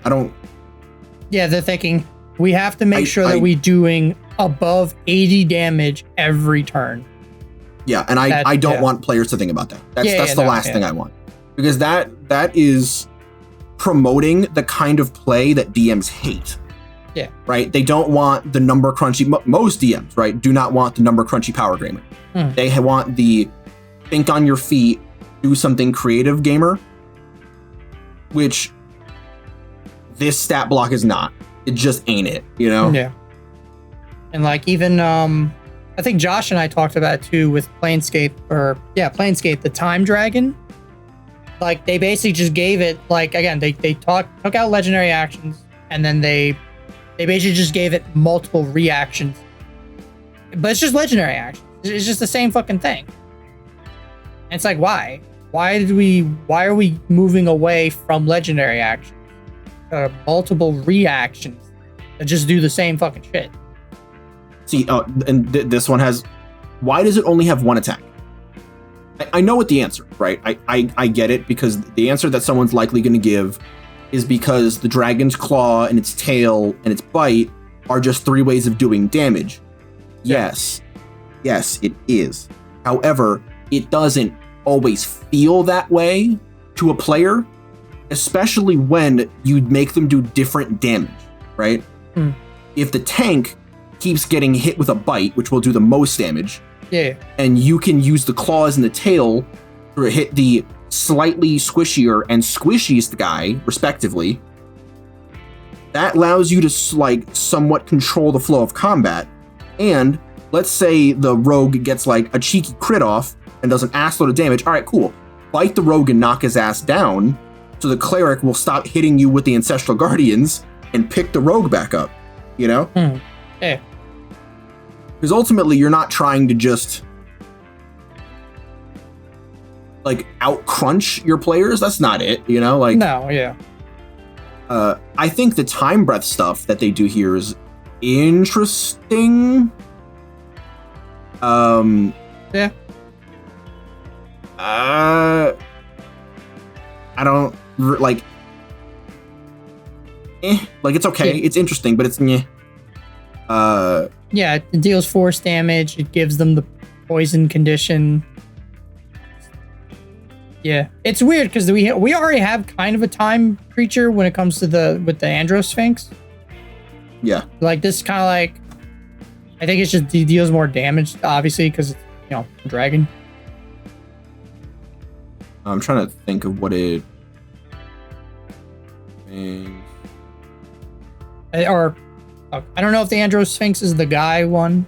It's the guy one, yeah. Yeah, it is. It's the guy in a Sphinx. No. Yeah. But actually, so I think the coolest thing about the Andro Sphinx is that it has the different roars, and each roar has to do something different. Yeah, that's awesome. See that right? That's so interesting. I want to use that for something. Yeah, you know, that's what I want out of high level boss fights. And I know that it's not that easy. I'm not saying it is. But I am saying, though, that Wizards, you guys are the professional game designers. I am not. I do expect it of you. It is your job. You know, like... Because I'm going to be real. The Time Dragon is neat, but it's still a numbers game. And Vecna is just a numbers game. I like playing that game. That was the other thing I wanted to bring up earlier, and I completely forgot. This isn't just also applied to like boss fights. Like this applies to like combat in general in like D&D. It's always the action, you know, action economy. That's gonna always be your biggest thing. Like for me, because I have 6 players. Like unless I throw a like fuck ton barrel of monkeys at my players, you know, they're always going to win the action economy. They're going to have more attacks, more things to do than the bad guy. If I have like let's say I have like, I don't know, 1 orc and like 5 goblins. It's like, okay. So now it's like, it's 6v6. But it's like, all right, but how many attacks do the goblins have? How many attacks do my players have? So it's like a bunch of shit you got to like calculate. And if you do an overwhelming like odds, like if you, let's say you have 4 players, I don't know, one's a fighter, one's a paladin, so, and then the other 2 are casters of some sort. And it's like, okay, so like the two characters, the level 5, let's, you know, hypothetical, you know, the fighter gets 2 attacks, technically 4 if they action surge. The paladin has 2 attacks. The wizard has fireball, and the sorcerer has something fireball. So like, if you throw 1 dragon at them, you know, and the dragon's not a legendary, like, you know, it's not an adult, like their players are gonna shit stomp it because they have more attacks. Yeah, the dragon will probably do like a young dragon, let's say, will do a fuck ton of damage, but the players have more actions versus that dragon, and eventually the war attrition, they'll win. Now, if it's like higher level and you're throwing like, again, if you're throwing a CR 20 dragon at your level 5 players, fucking A, bad manners, B, like the dragon is 100% gonna have more fucking actions than your players. So it's all about, like, again, the action economy. How many things can your players do versus the monsters? And that'll kind of like help out balance combat sometimes if you're like struggling. Because I know for a while, again, last campaign, I was fucking struggling constantly because I was trying to stick with the CR math. And now I'm like, fuck this noise. It's garbage. I fucking hate you. And now I just kind of eyeball shit. Like, I think was it you or Josh who were like, I basically just go by player level, you know, for CR. And like have it equal that. That's Josh. That was Josh, yeah. like that actually kind of like, I know like according to Xanathars, that's not correct, but looking at like the proficiency bonus of the monster and the amount of damage a certain creature does compared to let's say what's a Death Knight? Death Knight's like 17. 17? Yeah. A Death Knight fighting 1/17th level player, according to the math, the Death Knight is going to shit stomp the player. But it's actually a very kind of like even fight. Like right now, my players, like, they're doing the Quidditch thing. I mentioned this last time. Most of the other team, the other teams they're fighting are monsters of equal challenge rating to them, or stat block wise, whatever. And it feels fucking correct. And my players have been like, they're now about to go. They're about to have another, match tomorrow. But like the stats feel fine. My players aren't like, it's not overwhelming for them. Like, again, it could be overly deadly if it's like a combat encounter with certain creatures, but it doesn't feel like it right now. And it's working. I'm going to be for real friends with you, bud. I just eyeball it. I do the weirdest, most Isaiah math I can't even explain. It's something along the lines of, right, it's this creature does 20 damage a hit. A player does 20 damage in 2 hits. So if there's a total of 10 attacks, that means the dragon has to do 5 attacks equivalent to do the same damage. So if you give it 3 attacks, 2 legendary damaging attacks, and 1 like I'll do 1 low level move or slash, 1 2-level combat control, so like push people away or force a saving throw, and then 1 level 3, like 3 action, like fuck off Giga Laser, And that, for the most part, like I have had players pub stomp some of my bosses, but for the most part, roughing that math out like that, it pretty much always has resulted in any of my players. I implore you, please tell me if you think otherwise, but like reasonably challenging but still fun bosses. And it's never like, and this is not a call out, but like I'm never trying to like challenge them. I just want to throw shit at them that makes them think. Well, especially in Hellscapes, because isn't that sort of they are going to win them? The damage game. Yeah, but isn't that sort of challenging them? Like you want to, like basically what you just described as challenging players, like.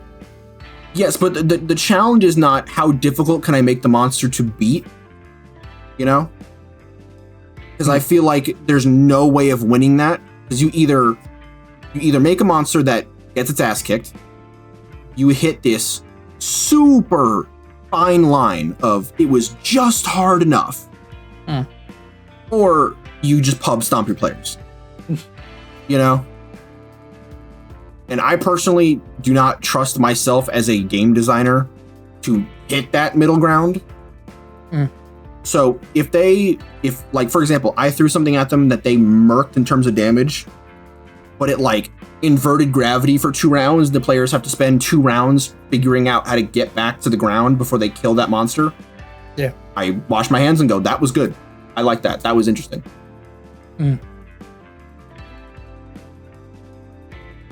Again, This is not a call out to anybody, viewers or otherwise. Just like my personal philosophy on the design aspect. Yeah. You know what I mean? Yeah. Oh, hold on. Okay. I thought my mic was muted for a minute there. That would be horrible. Yeah, no, I was like sitting there like, ooh. But for some reason my mic wasn't picking me up. Yeah. I don't know. I gotta show you the MCDM book at some point. Just so you can like you might take. Actually, I don't know. You're kind of after this game. You're not really like looking to run 5e or anything again. I'm not, but that doesn't mean I won't. If something cool like hits me, I could do like a one shot. I mean, it's the Flea Mortals book, right? Yeah. Yeah. No, I'd love to see that. Okay. I still like it. Like, even if I'm not running a game, I still read all the monster manuals that come out because I just want to see the cool monsters. Yeah. Shit, there are some stat blocks that I've seen from like forever ago that I used in this campaign. I was like, I remember this thing was awesome. I'm gonna. Yeah.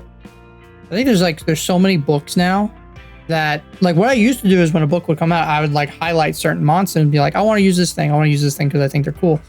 Now there's so many monsters that, and again, because I'm running a very homebrewed pre-generated module, like I'm using like whatever, like I was originally like, I'll use whatever, you know, the monsters that are in the book. And if I was running another like pre-gen, I probably would do the same. And then like, I could add like 1 or 2 things here. But now, because I'm fucking homebrewing it, I'm like, I don't know, let me look up fucking undead thing. Oh, hey, this is a cool undead thing. I can just throw that in there. And like, I don't even know what source book it's from anymore. Now I'm just like, yeah, Death Beyonder. Sure. What book is that from? I don't know, fucking Tasha's. Like, I don't even know at this point. Look, I'm gonna keep it a buck with you, Chief. I have neither the time nor the patience to pull a Sam. I just build monsters from the ground up and don't look at anything else. I can't do it. No, absolutely not. What you got? All right, what you got to do, right? You got to drive down Main Street about 8 blocks, turn left on Westheimer Road, go another 10 blocks, and that's where you got me fucked up. No way. Oh, fuck. Also, this brain blast. This is probably also another thing for the boss fight episode, but like, and I mentioned I did it in the campaign, like when you mentioned the whole mythic action thing, like you don't have to have mythic actions to have a boss that does a second phase. Like, me swapping a monster stat block, like for the second phase, like when I did in the 3-year game, that worked fucking beautifully. Like, that was fucking cool. That's awesome. Shit. Yeah, dude, that's sick. And that's like another thing, like people can do that. Like the monster was a frost giant, then went to the one from Volo's guide. The basically it was a frost giant that had rage. Now, like if I had the Big B's book, I probably would have picked a big, stronger frost giant from that book. But then instead I was like, all right, 3rd phase, white dragon. No, for sure. I like, and that's, you know what also that's good for? That's good for the players who used to be DMs or like to read monster manuals like me, where you just looked at the book so much that you're like, oh, this is a Death Knight. I know what this is. Yeah. But then it turns into like a Baylor and you're like, wait, what the fuck? What did that just do? Yeah. Yeah, also, yeah, and DMs can always just change, like, I forgot what video I was watching recently where some guy was like, you know, oh, you know, it's like I fucked up my players recently because they were fighting a bunch of trolls, and all players know that trolls are weak to fire damage.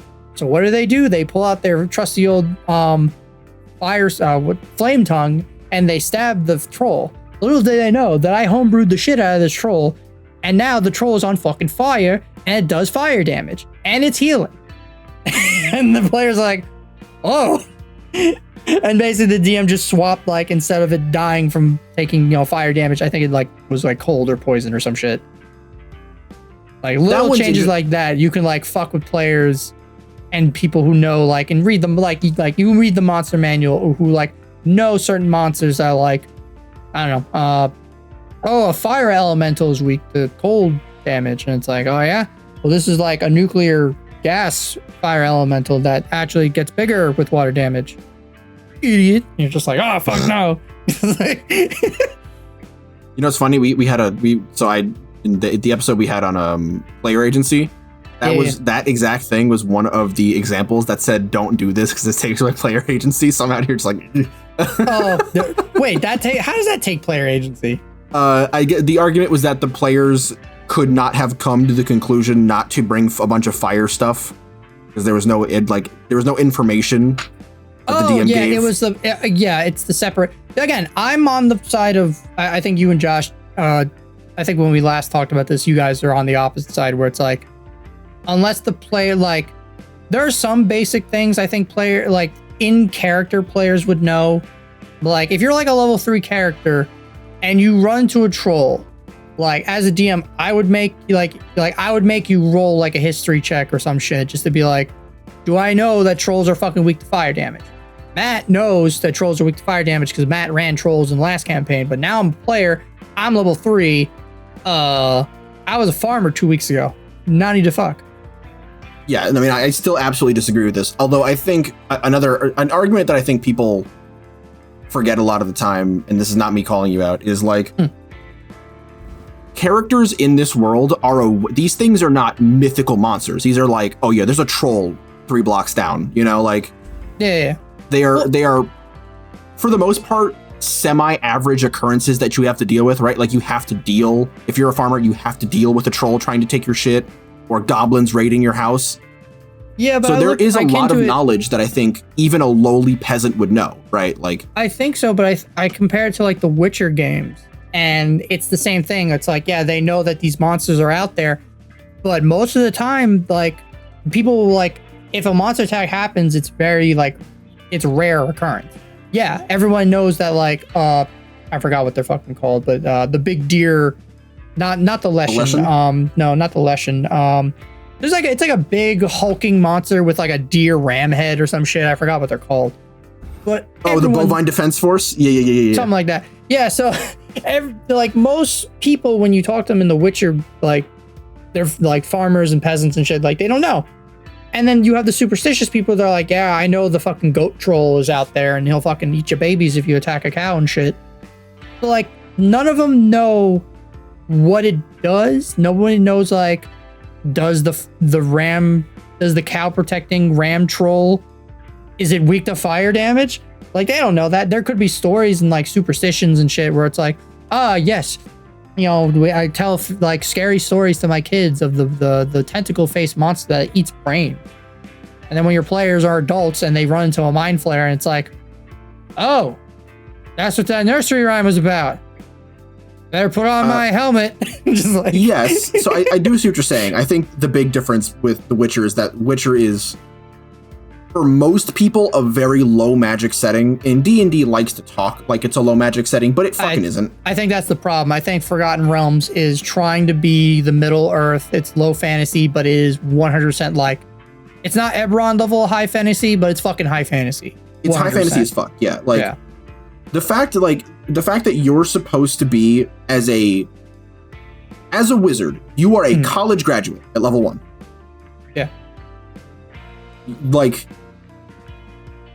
and the fact that there are numerous wizard colleges, right? In Witcher, there is one. Yeah. There's 2, right? There's the one for the ladies and there's one for the dudes. Mm-hmm.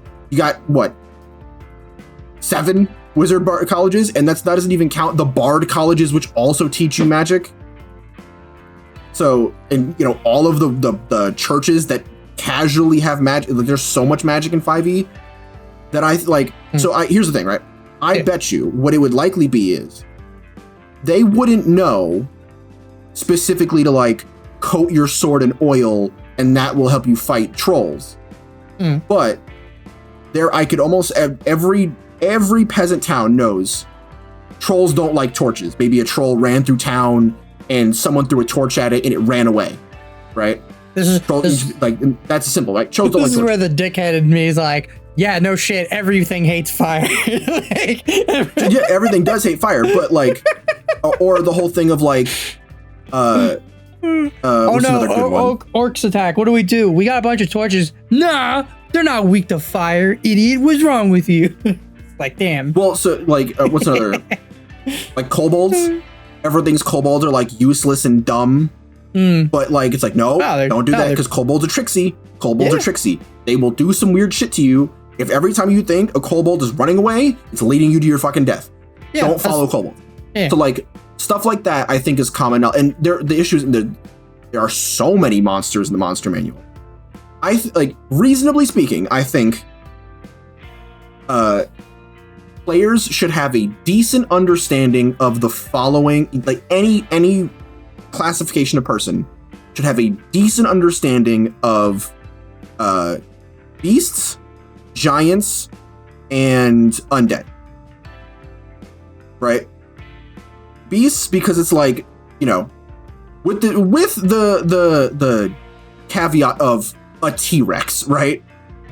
If you see, for example, a giant, a giant rat, right? Most large cities will have giant rats in the sewers. giant, if you live like in a big area outside of Chult and they've got like hyenas the size of horses, you're like, nope, that's just the big ass fucking hyenas that we got to deal with. That's just life, you know? I would say, I think in Chult, they just deal with dinosaurs. They do just deal with dinosaurs. Yeah, fair enough. Zombies, zombies I feel like are pretty, it's like, oh, it's a zombie. Aim for the head. You know what I mean? Yeah. And the other one I said was I would say giants. Why giants? Because besides Storm King Thunder, most of the time giants, except for hill giants, and trolls mostly deal with like the swamps. But like hill giants, Ettins, they're the two main ones that I could see like most common people at some point in their life might run into, because hill giants want to eat fucking anything, and so they'll go to the road and wait for the nearest wagon to roll up. Ettins, same thing, but instead they might try and rob you. Most other giants, like fire giants, like to enslave other people, but like they like to hire others to bring slaves to them. They don't like, giants are very secluded creatures. Like a boat might run over a fucking like storm giant in the middle of the ocean, and then the storm giant will be pissed and fucking yeet that shit to the moon. Yeah. Cloud giants are the ones that you can like socially talk to, but you're probably not going to have as, a good time, because they're at the end of the day, they're probably going to keep you in their fucking flying castle as a slave, as most D&D bad guys tend to do. So let me specify, right? Yeah. I would say for giants that every peasant would probably know about, right? Are let me do the CR thing. Ogres, half giants, trolls, ogres, and hill giants, and Ed. Low level stuff that like everyone would probably be pretty aware of. Same thing with like goblinoids. Most people would know what a hobgoblin is, would know what a bugbear is, would know what a goblin is. Those things, if someone's like, oh, goblins fight in packs. If someone were to tell me genuinely, like, you wouldn't know that. It's like, how would I not? Oh yeah. You're only like, people would think, oh, you wouldn't know that because you and me are, for example, Matt and Isaiah living on planet Earth. But if we're Aragorn and Gimli, the dwarf and human ranger living in Middle Earth, we would know that goblins like the dark and fight in packs, and that you can't really kill a ring. Like, the ring base is a little different, but like, you can't kill the dark spirits in Mirkwood. You just have to like, or the spiders, right? Don't touch the spider webs. People would know that because people travel in and out of Mirkwood pretty regularly. They hate doing it, but it's the best way to get to Rivendell, I think like it's lower level stuff. I'm like, shit, I think most people would know what different colored dragons do. Right? Because they're such a cultural touchstone with Faerun that you're like, oh, the white dragon breathes ice and the red dragon breathes fire. Now, obviously, there's like, does everyone know what a blue dragon breathes? Probably not, Yeah. Because they'll be like, oh, blue, it's a water dragon. Then it shoots lightning, and they're like, that's not fair. There's no way I could have known that. And then the dragon's like, I don't know how you didn't. And you're like, well, sir, I'm a 19-year-old fighter with a rusty sword, and you're a several thousand-year-old deific-like being. And then the dragon goes, fair enough, and then melts him anyway. Yeah. I think with some stuff, lower level stuff, even some stuff across the board, again, with the caveat of like aberrations, celestials. Like I think like basic peasants and stuff, they won't really know what they're not gonna have the argument that most people on the internet have between a devil and a demon. Like, they're not gonna know, and then they're not even going. And then when you bring Yugoloth into it, you're like, the fuck, like, no. Yeah, see that like, that 100% I agree with you, 100%. I think a learned wizard, like if your background is that you're a wizard and you've got 20 intelligence and you've got proficiency in history, I would probably say you most likely know what a beholder is, right? Because especially if you are a wizard, or if you're any sort of caster that has to use components, you have to know what these things are, right? You as a wizard have to know that you need like Tears of a Beholder's Eye to use Dispel Magic. You would have to know what that thing is because your teacher would go, okay, here's the eyeball thing that fucks our people specifically. Don't let it look at you. There's stuff like that. I'm just saying, and this is not towards you, Matt. This is for every DM because every DM I have, I think Josh hasn't done this to me. Fair enough. I don't think Sam has either. Fair enough. Every other DM I've had has been like, you don't know what this thing is. And it's like, Your Honor, it's a goblin. Yeah. I'm a 3rd level adventurer. What are you talking about? I think there was one point in the Strixhaven game where I threw like basically a miniaturized version of like the Basilisk at my players. And then one of my players was like, hey, Matt, we are currently in a class specifically about monstrosities and these type of monsters. Would we have the common knowledge of do not look this fucking thing in the eye? And I'm like, yes, you do. Because your class. Bonus points. Yes. So like that stuff, it's like, yeah, okay.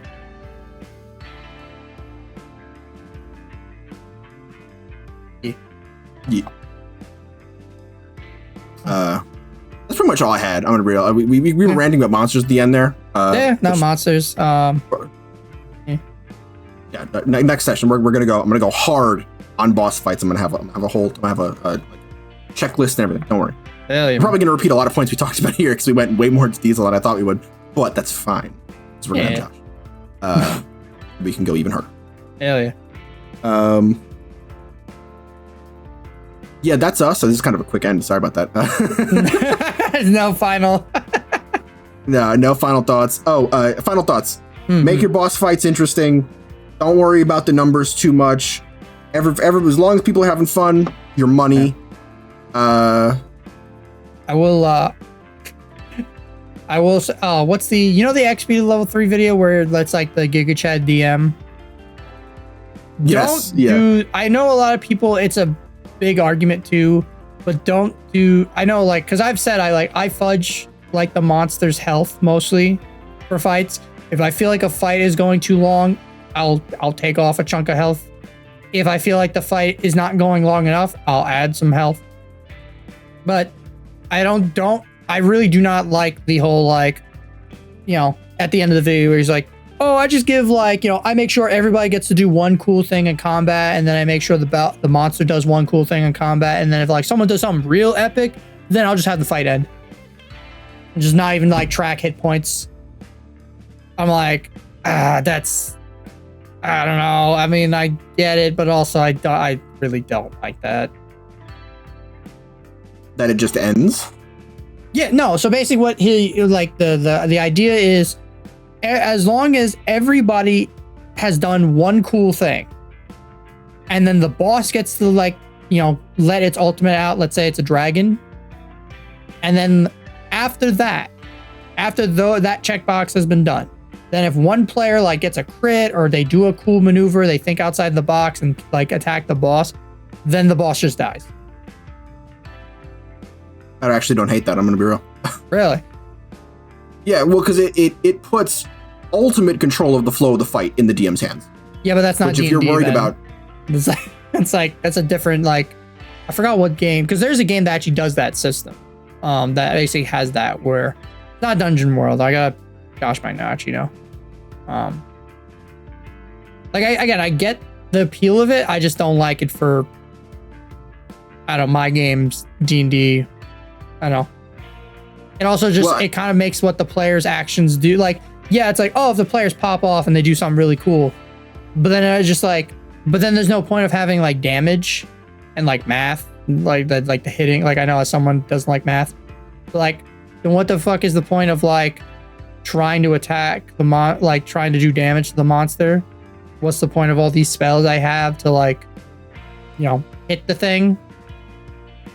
It just brings up a lot of, like, questions that I'm kind of like, I would put forth this to you, my friend. I think in that situation, the rolls and damage that the players are doing are actually paramount. Because if they're doing a lot of damage, right? And they're pub stomping the thing, and, like, it would have been dead 10 times over, you can sort of draw the boss fight out a little bit longer. And then once the players have done all their cool stuff, and then someone gets the crit, which is a lot of damage, you let them thing die. Versus if they're not really doing a whole lot, but they got to do some really cool stuff and you had some really cool moments. And then let's say a player, it's like, all right, well, I didn't want to use this, but they pull out like a flame strike, like the big fire pillar. That's a really cool way to end the game. And the players have at that point either exhausted a lot of their resources. Maybe some of them have gone down. It puts everything on the players and you can pretty much perfectly control the flow of it. Which, true, I will not even hold you. That is not technically D&D. I'll give you that for sure. It also feels kind of like it's the thing I really harp on too, because I know Josh pushes back on this a lot too when it comes to the whole like, and I'm guilty because I did that towards the end of the 3-year game and had to stop myself where it's like, hey, you're not writing a novel, you're writing an adventure with your friends. You fucking stop that shit. The DM, as much as like the DM does a lot and they control, like, again, yeah, they control the world, all that shit. I think this is a team game. Like, I don't know. Like, I don't like the combat being 100% controlled by the DM. Show, when it's like basically when I say like the game, like the fight ends, it ends, like type of thing. I don't know. It feels weird to me. I mean, I get it. I do. I think in that instance, though, you don't have to worry as much to like you're not writing a novel because you're not forcing the players to experience your world, right? You are putting it on you are allowing the players to pull out their biggest guns and do the biggest hits. And then when the players are satisfied with what they've done, then you end it, right? You're not subjecting your players to anything. You're sort of putting their best abilities and traits on display. So in that instance, I think that's actually quite fine,